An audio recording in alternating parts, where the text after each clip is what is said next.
안녕하십니까. 맨눈으로 세상의 흐름을 읽어드리는 와이타임즈 정세 분석의 추북일입니다. 시진핑 3연임을 앞두고 중국에 다시 이 사법과 공안 분야의 거물급 숙청 바람이 불고 있습니다.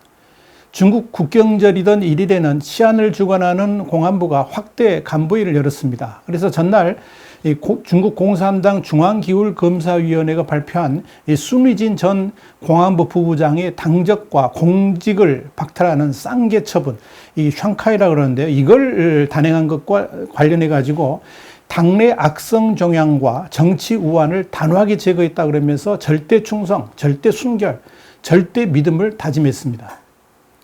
그리고 2일에는 중국 공산당 감찰기구인 중앙기울위원회가 홈페이지를 통해서 사법부장, 한국으로는 이제 장관급입니다. 법무부 장관격인데요.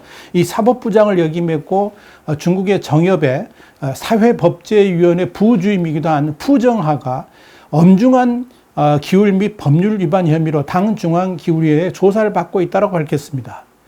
베이징시 공안국장 출신인 푸정하는 공안부 2인자인 상무부부장을 거쳐서 2018년부터 2020년까지는 사법부 부장을 지낸 한마디로 거물입니다. 지난 2010년 베이징 공안국장으로 재직할 당시에는 천상인간 또 명문야연 같은 초호화 클럽을 매매춘 위반 혐의로 급습 단속을 해가지고 전 중국의 이름을 날린 대표적인 수사통이기도 합니다.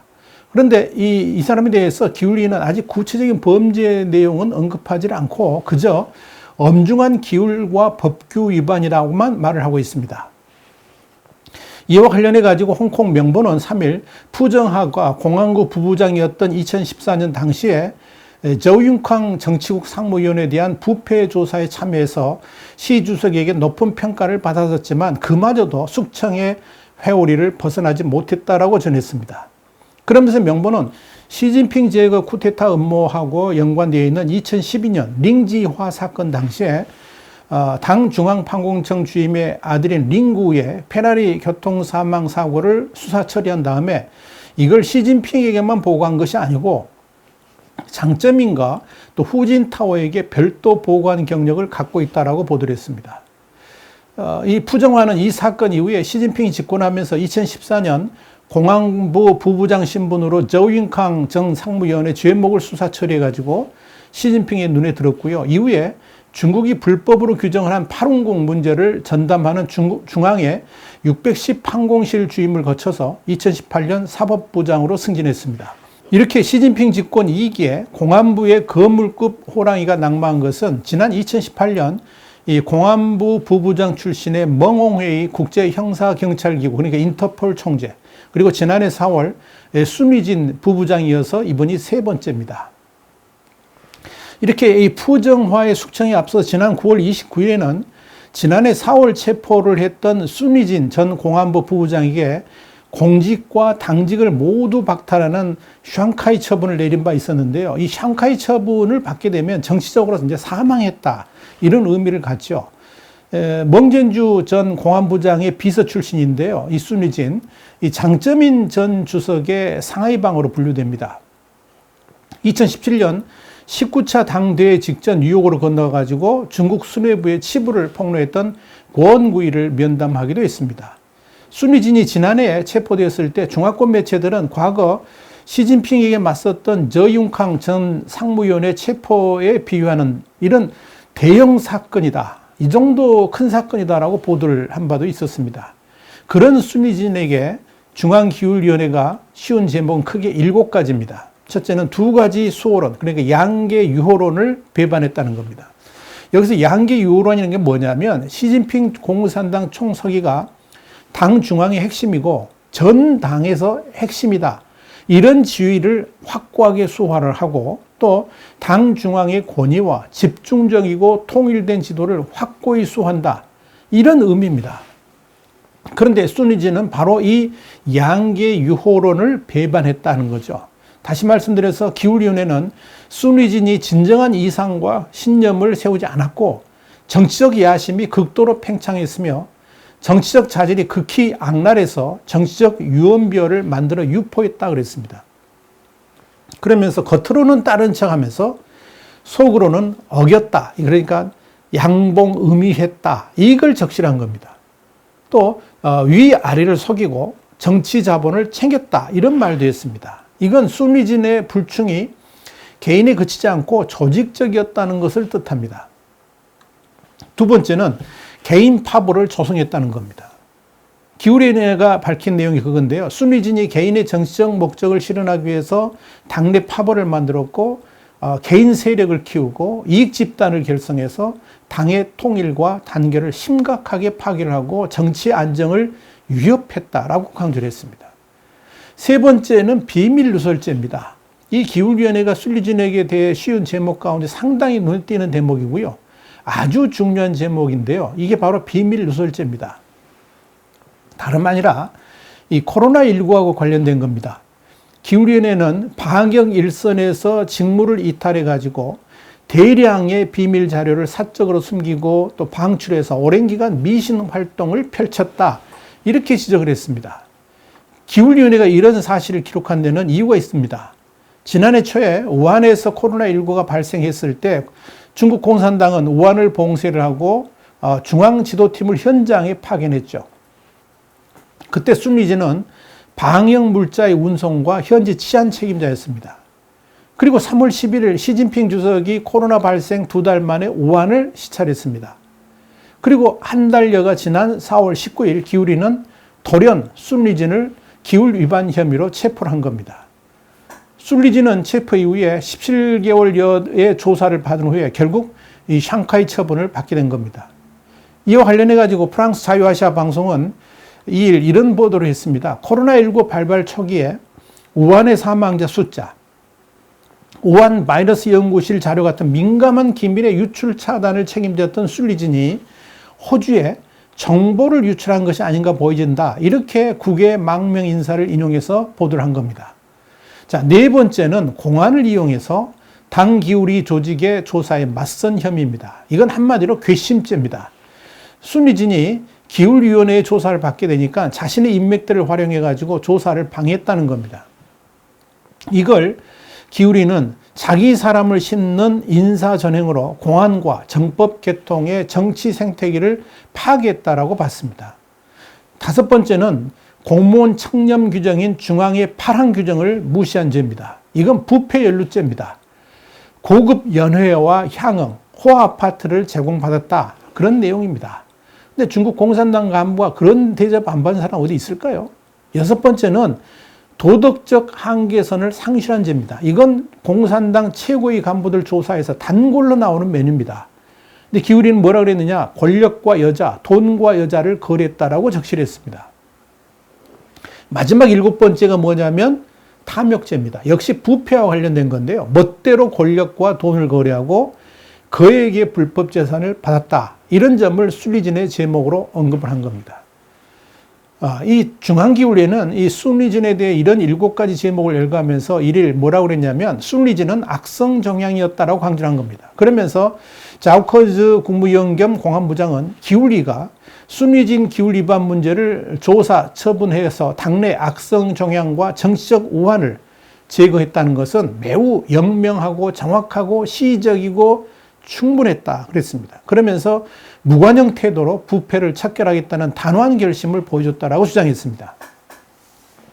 이 자우커즈 공안부장은 이어서 순리진의 심각한 기울 법률 위반에 관련된 인물과 사안을 철저히 조사해야 된다 그러면서 자수하면 관용하고 또 거부하면 엄벌하는 정책에 따라서 이 연루 인물은 적극적으로 수사에 협조하라고 요구했습니다. 수사를 앞으로 확대하겠다 이런 뜻이죠.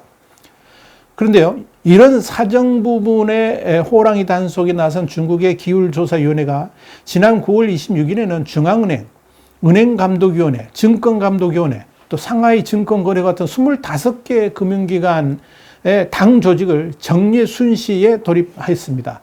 여기서 순시라는 게 뭐냐면 현장 감사에 들어갔다 이런 이야기입니다. 그 배경이 뭐냐? 이게 이제 주목받고 있습니다. 이런 금융기관 대상의 순시는 지난 2017년 중국 공산당 19차 당대회 이후에 처음 있는 일입니다. 9월 25일 중앙기울회는 지도 간부가 이익 집단에 납치되는 데 대비하라는 글을 홈페이지에 올린 바 있었는데요. 이 밍텐그룹 계열을 불법 금융집단으로 규정을 했고 회장인 샤오젠화를 이 정칭홍 전 중국 국가부주석 가문의 대리인으로 지목을 해서 이번 금융 관련 순시가 정칭홍을 1차 목표로 하고 있음을 분명히 드러냈습니다.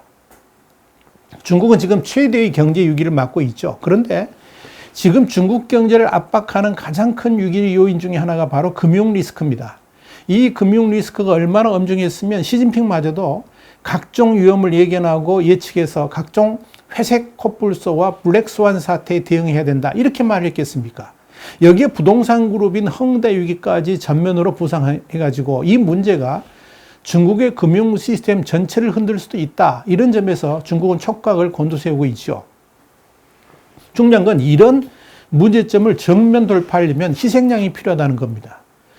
지금의 중국이 직면한 금융 리스크가 금융 부패와 연관되어 있다는 이유를 내세우면서 대대적인 금융 부패 발본 작업에 나설 가능성이 있다는 이야기죠.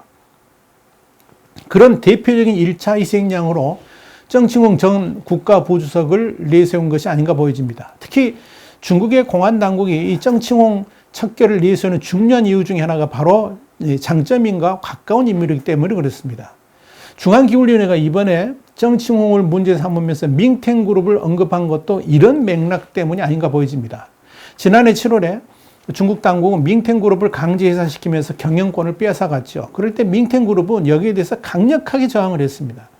근데 이런 저항은 중국에서는 상상할 수가 없는 일이죠. 뒤에 배경이 있으니까 가능했겠죠. 이런 사건에 대해서 중화권 매체들은 시진핑과 장점인 정칭홍 간의 협상이 결렬된 것으로 봤습니다. 그리고 이 문제가 앞으로 시진핑 3년임 가도에 걸림돌이 될 수 있을 것이다. 이런 전망들을 내세운 바 있었습니다. 그런데 시진핑도 그런 우려를 하고 있었던 것으로 보입니다. 시진핑은 지난 1월 20일 중앙기율위원회 전체회의에서 18차 당대회 이래 당 집권의 최대 리스크인 부패가 여전히 존재를 하고 기존의 부패가 철저히 척결되기도 전에 새로운 부패가 발생하고 있다라고 운을 뗀 다음에 정치 문제하고 경제 문제가 얽혀서 당과 국가의 정치적 안전을 위협하고 있다라고 말을 한 바 있습니다. 여기서 정치 문제와 경제 문제가 얽혀서 당과 국가의 정치적 안전을 위협한다. 이 말은 아주 의미심장합니다. 바로 자신의 삼성가도를 가로막는 중요한 걸림돌이 바로 정치적 권력과 경제를 바탕으로 한 금권이 결탁해가지고 생긴 제3의 권력이라는 의미이기 때문에 그렇습니다. 그런데 이번에 다시 금융과 관련해가지고 순실을 나섰다는 것은 바로 이 문제를 해결하겠다는 것이기 때문에 또다시 피바람이 불 수도 있다는 것을 예고를 해줍니다. 그런데 말입니다, 여러분. 이렇게 중국 내에서 거물급 호랑이 숙청을 단행한 시진핑이 한마디로 이 3년임을 확정하게 될 20차 전국 대표대회를 1년여 앞두고 정적이 될 수 있는 자들에 대한 대대적인 물갈이 작업을 이제 시작한 것이 아닌가 이렇게 보여집니다. 실제로 올 들어서 중국 기울위원회의 조사를 받는 차관급 이상 전현직 간부는 공개된 사람만 23명에 달할 정도입니다.